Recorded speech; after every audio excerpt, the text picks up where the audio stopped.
Hé, c'est quand? Je sais pas moi, c'est quand? Dis-nous c'est quand? Maintenant! On a encore eu de la chance. Et c'est pas fini. Venez comme vous êtes. Tu pousses le bouchon un peu trop loin, Maurice. J'aime ces moments-là. Ça coule de source. Mademoiselle Pitch. On air.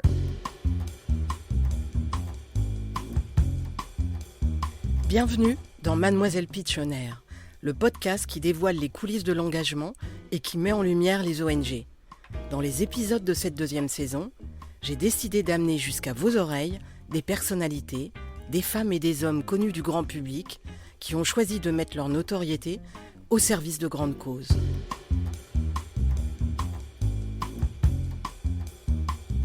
Aujourd'hui, mon invité a tous les talents et il est difficile de le décrire en un métier.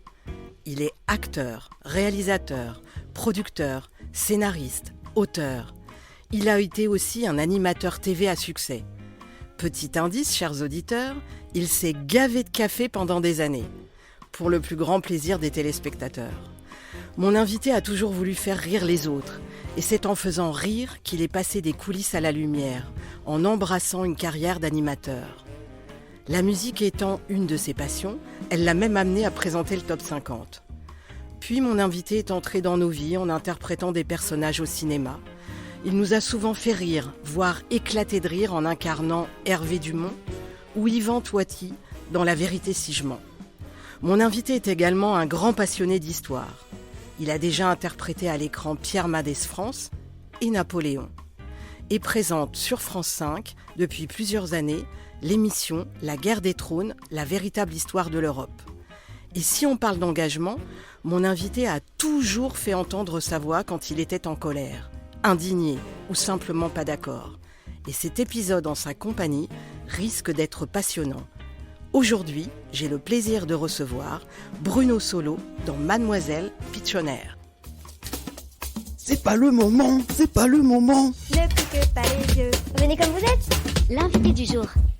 Bonjour Bruno. Bonjour Magali. Pour nos auditeurs qui te connaissent avant tout comme un animateur télé et comédien, voici un peu quelques éléments marquants de ton parcours pour lancer la discussion entre nous. Tu es batteur de rock. La musique, c'est quoi pour toi ? C'est une pulsion de vie, quoi. Je pense qu'il y a peu de gens qui peuvent revendiquer de ne pas vivre un peu avec la musique. Alors ceux qui y sont totalement impliqués parce que c'est leur métier, et ceux qui en écoutent parce que c'est une nécessité.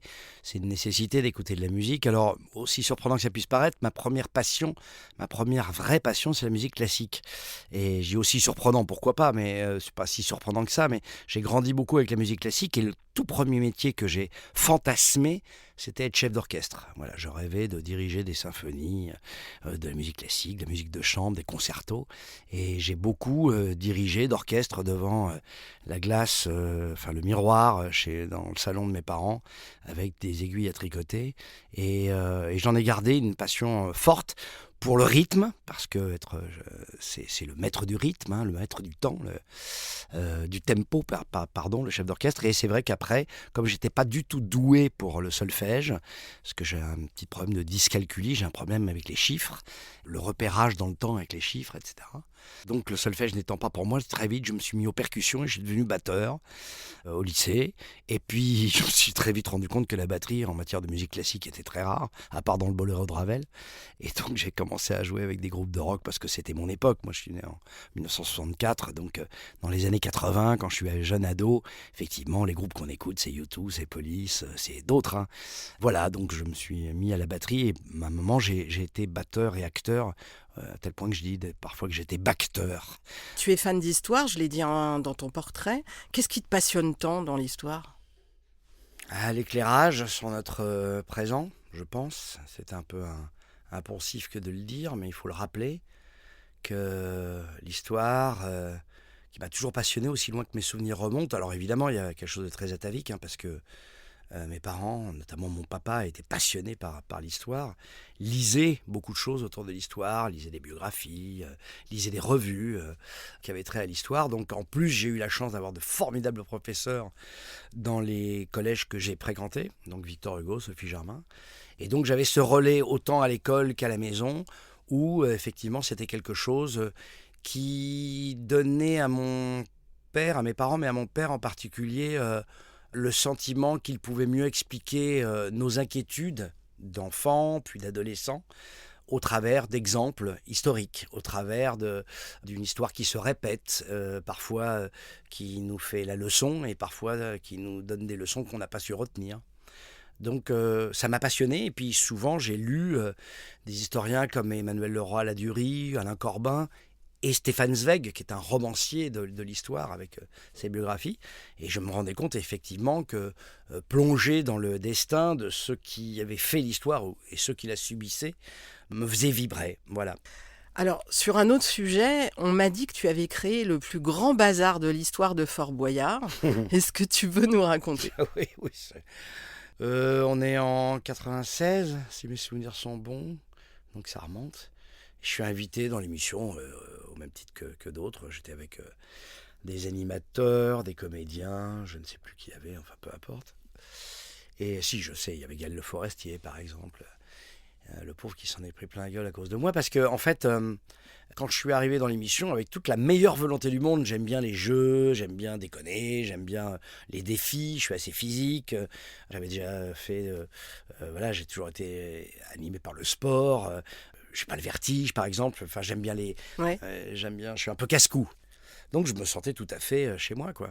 Sauf que l'accueil de celui qui était censé nous faire découvrir les épreuves était un peu sec, un peu militaire, un peu déplacé à mon goût par rapport au côté ludique de notre engagement. En plus, on vient pour des causes. Des causes, là, c'était pas, je crois que c'était un truc pour développer la musique dans les écoles.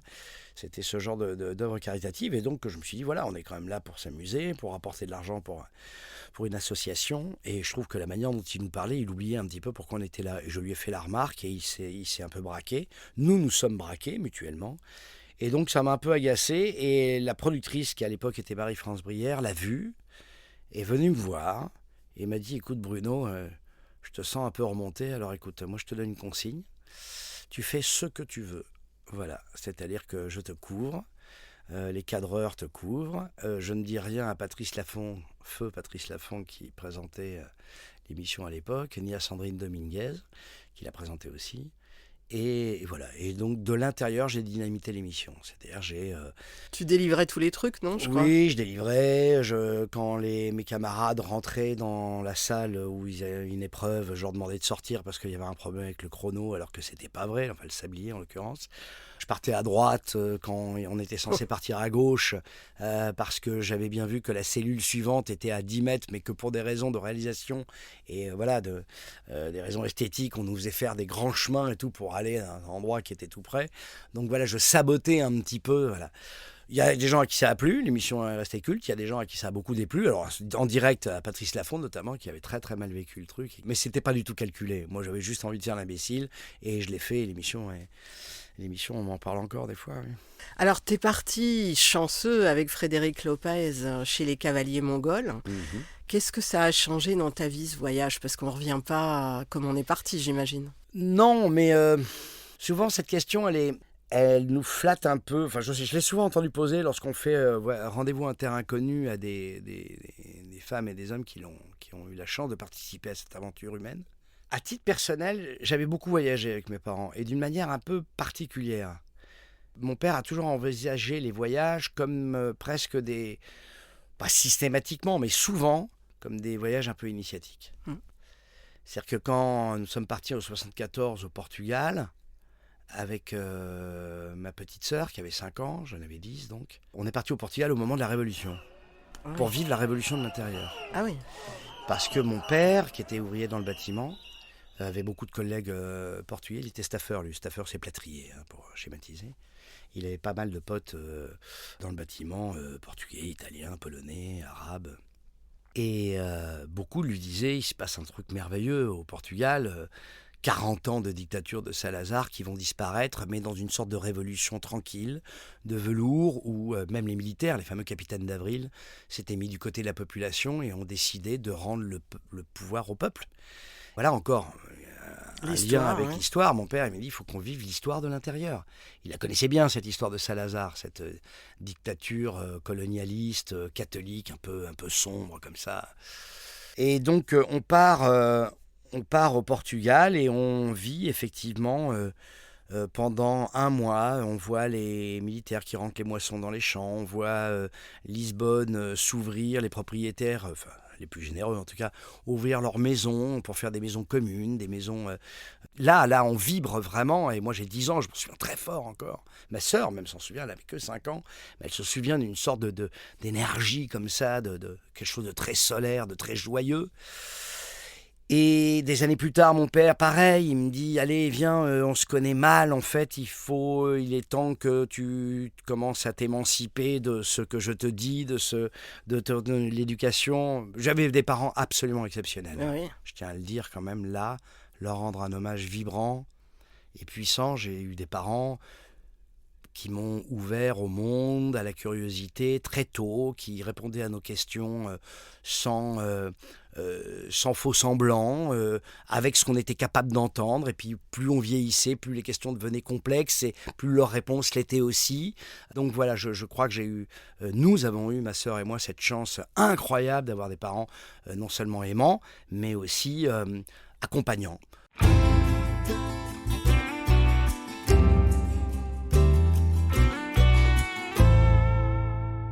Pour en revenir au voyage, mon père, des années après ce voyage au Portugal, m'a amené pendant 3 mois à faire un grand voyage à travers le Canada, les États-Unis, le Mexique, Honduras, Guatemala. Un voyage mais où on partait avec rien, que dalle, quoi, parce qu'il n'y a pas beaucoup d'argent.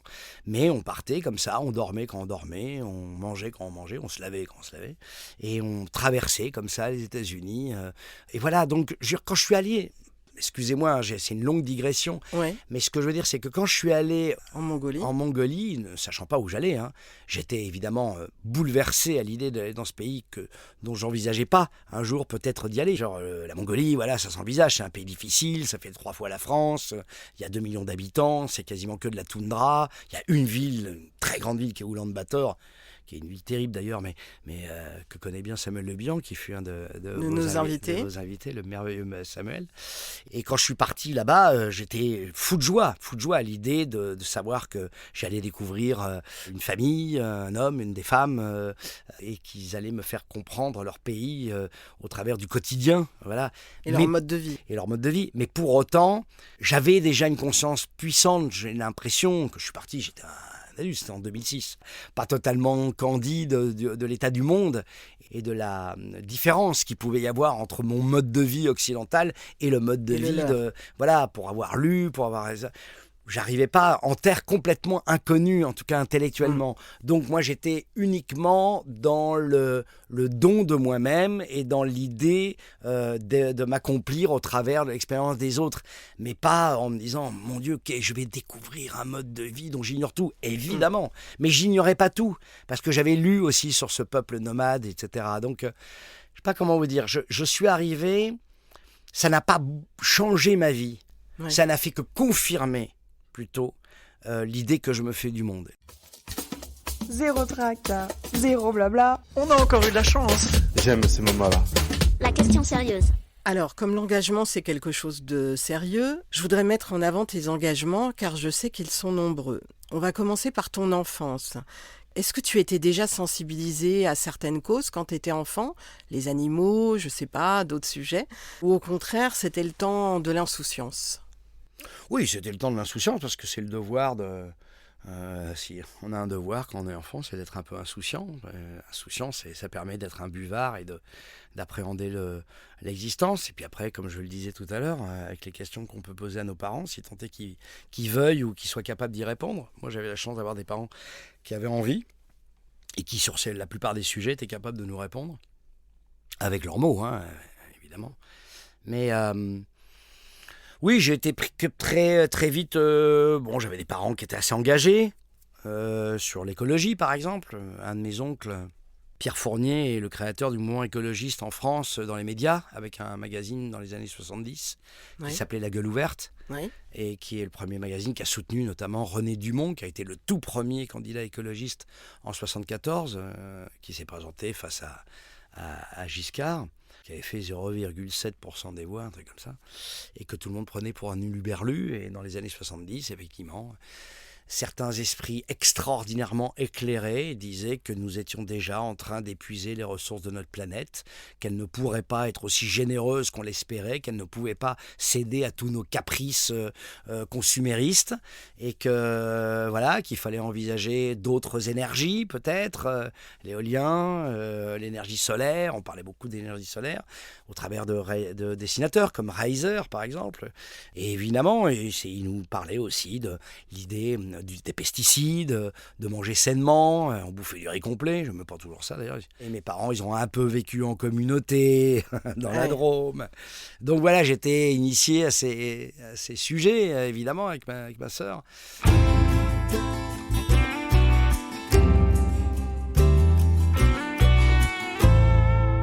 Et puis, effectivement, comme vous l'avez deviné, voilà, j'avais des parents qui étaient curieux du monde, qui étaient... effectivement, il n'y avait pas de sujet tabou chez nous, et j'entendais pas de remarques sexistes ou homophobes ou racistes ou antisémites, etc. Les sujets les plus graves, pour en revenir à mon engagement, par exemple, avec la voix de l'enfant, oui, je me souviens que nous parlions, lorsque nous étions enfants, des sujets de l'inceste, des sujets de la pédocriminalité, avec d'autres mots, avec peut-être moins d'informations que nous n'en avons aujourd'hui, mais une prise de conscience très forte. Moi, je me souviens de mon père hurlant à la maison quand il voyait Gabriel Matzneff à la télévision, en disant quand est-ce que certains médias vont arrêter d'être complices de cet homme qui, dans ses livres, décrit des viols sur mineurs, mais parce que c'était dit avec des mots comme « qu'en termes élégants, ces choses-là sont dites », tout d'un coup, ça devenait bien plus, évidemment, ça devenait une sorte d'esthétisme, une sorte de quelque chose de raffiné, alors que c'était tout simplement des problèmes de pédocriminalité.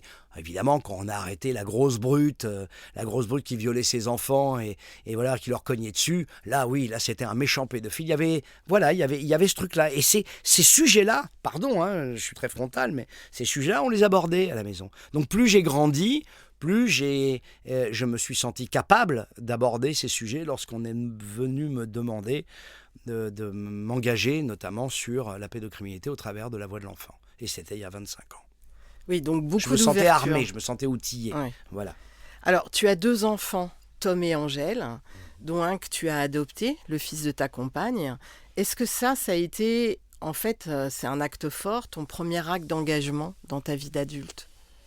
En tout cas, le plus fondamental. Quand j'ai décidé de m'engager auprès de Tom, quand il m'a demandé, tout simplement, il m'appelait papa, et moi j'ai appris à être père avec lui.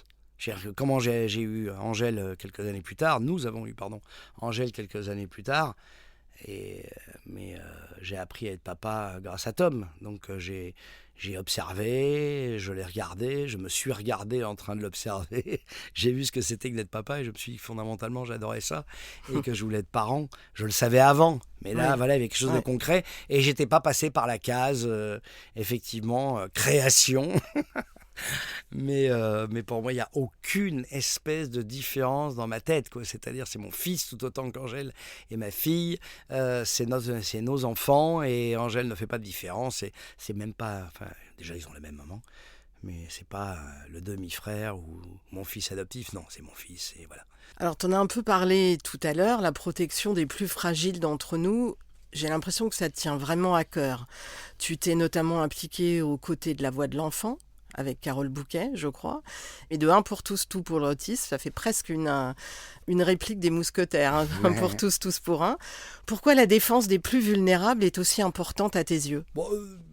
Parce que quand on a les moyens et l'énergie pour pouvoir tendre la main à ceux qui en ont besoin, pourquoi s'en priver ? Voilà, moi aussi j'aurais besoin peut-être à un moment qu'on me soutienne quand je serai impotent, et que je perdrai ma mémoire, si tant est que ça m'arrive. Je serai sans aucun doute ravi qu'il y ait des aidants autour de moi, qu'il y ait des gens qui me tendent la main et qui me disent « Attends, je vais t'aider, je vais te soutenir, je vais t'accompagner, je vais t'écouter ». Donc voilà, si on a un tant soit peu d'amour pour son prochain, c'est la moindre des choses. Après, on n'est pas obligé de s'engager dans des associations comme j'ai pu le faire.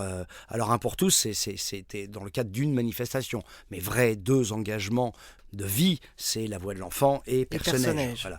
Après, effectivement, il m'est arrivé de militer pour droit au logement, par exemple, le DAL, contre l'autisme, pour Petit Prince, qui aide des petites Qui exauce filles. les rêves des enfants condamnés. Exactement. Alors moi, au travers des tournages ou des pièces de théâtre, c'est des enfants qui ont des maladies, parfois fatales, d'autres des fois qui vont s'en sortir. On ne nous le dit jamais parce que ce qu'ils veulent, c'est qu'on accompagne l'enfant à l'instant T. Et donc, il y en a qui ont des désirs d'aller de rencontrer Zidane, d'autres de faire, de la chute libre, d'autres de visiter un endroit, et puis d'autres d'assister, par exemple, à un tournage. Et moi, sur chaque tournage, quasiment, j'accueille une petite fille ou un petit garçon. C'est des très jeunes en général. Je les accueille sur le tournage. Donc voilà, c'est parce que tout simplement j'ai les moyens de pouvoir le faire. Mais je ne jette pas l'opprobre, ni ne désigne, ni ne stigmatise ceux qui s'engagent fondamentalement, intellectuellement, et qui sont sensibles aux problèmes des plus faibles, sans pour autant militer ou être dans le monde associatif. Parce que ça demande du temps, parce que ça demande une énergie, parce que ça demande de connaître un peu le sujet. Moi, j'ai un peu de mal avec l'idée de m'engager sans connaître. C'est pour ça que des fois je refuse des demandes, parce que le côté on vient l'espace juste d'un concert, on fait sa bonne œuvre caritative comme les dames patronesses au 19e siècle qui choisissent leurs pauvres, si j'ose dire, ou qui choisissent leurs victimes et comme ça, et puis après qui s'en vont en ayant l'impression d'avoir bien agi. Ça me gêne un peu plus. Voilà. Je pense que quand on s'engage, on doit vraiment s'engager, et tout le monde ne peut pas le faire. Donc il y a des gens qui sont tout simplement sensibles et qui, lorsqu'on leur demande, peuvent tendre la main. Après, l'engagement, le vrai engagement, il est plus compliqué. Alors, tu prends la parole sur des sujets que la société n'a pas voulu regarder pendant très longtemps et qui sont restés tabous longtemps. Je pense à l'inceste. Pourquoi cette question te touche particulièrement ? Parce que quand je me suis engagé à la voix de l'enfant, très vite, je me suis aperçu, c'est ce que je disais dans la préface d'un livre qui s'appelle Signalement, qui est le témoignage d'une femme qui a sauvé des griffes de sa famille sa nièce, enfin qui l'a sauvée après qu'elle ait subi tous les outrages, mais pendant 15 ans, mais qui a finalement réussi à la récupérer. C'est ce que je disais dans la préface de ce livre, parce qu'elle m'a demandé, elle connaissait mon engagement, elle m'a demandé de le faire. C'est que longtemps, effectivement, j'ai envisagé les agressions commises sur les enfants par des esprits malades, des pervers incurables, isolés, pour prendre l'exemple emblématique, des Fourniret, des Dutroux, des gens comme ça. Et puis très vite, quand on commence à s'engager dans ce mouvement, on s'aperçoit que 80% des agressions commises sur les enfants sont dans la famille la plus proche, l'entourage. 9 fois sur 10 le père, l'oncle, un cousin, un frère, plus rarement, plus exceptionnellement des femmes, ça peut arriver, mais en revanche des femmes qui, par peur, par crainte de subir elles aussi les coups, la violence et le fait que leur enfant leur soit enlevé, se taisent, sont complices parce que l'instinct de survie l'emporte sur l'idée de protéger l'enfant. Donc voilà, on le sait que voilà, autour de nous, la plupart des enfants qui ont subi des agressions, eh bien, c'était dans l'entourage le plus proche. Et donc, quand on sait ça, on se rend compte que le combat le plus essentiel, tous sont importants, mais le plus essentiel en matière de protection de l'enfance, c'est le combat contre l'inceste. Et c'est pour ça qu'au sein de la voix de l'enfant, je me suis souvent penché sur ce sujet-là. Il y a encore beaucoup de gens qui refusent d'évoquer même le sujet. Et c'est pas seulement peut-être parce qu'ils sont concernés, j'en sais rien, mais parce que, tout simplement, il y a un moment, il faut que les choses soient dites. Et des choses terribles sur l'intimité du corps, sur la sexualité, sur l'agression, et voilà. Et ces mots-là, il y a des parents qui ne sont pas prêts à les entendre, donc ils n'en parlent jamais chez eux. Donc du coup, il y a aussi des enfants qui n'osent pas parler lorsqu'ils sentent qu'ils seraient susceptibles d'être agressés, si tant est qu'ils ne le soient pas déjà. Donc c'est très compliqué parce qu'il faut trouver les bons mots, et en même temps, il y a des gens qui disent c'est pas à vous de parler de ça, on ne parle pas de cela aux enfants, et pourtant si. Et voilà, c'est déjà la fin de notre voyage ensemble et de cet épisode de podcast. Bruno, merci, c'était passionnant, cet échange entre nous, riche, dense, et tellement riche et dense que je te propose de faire la suite dans un prochain épisode de Mademoiselle Pitchonnaire. Donc rendez-vous, chers auditeurs, à bientôt pour écouter la suite de l'entretien avec Bruno Solo. Bon, ça va, t'es contente ? Ouais.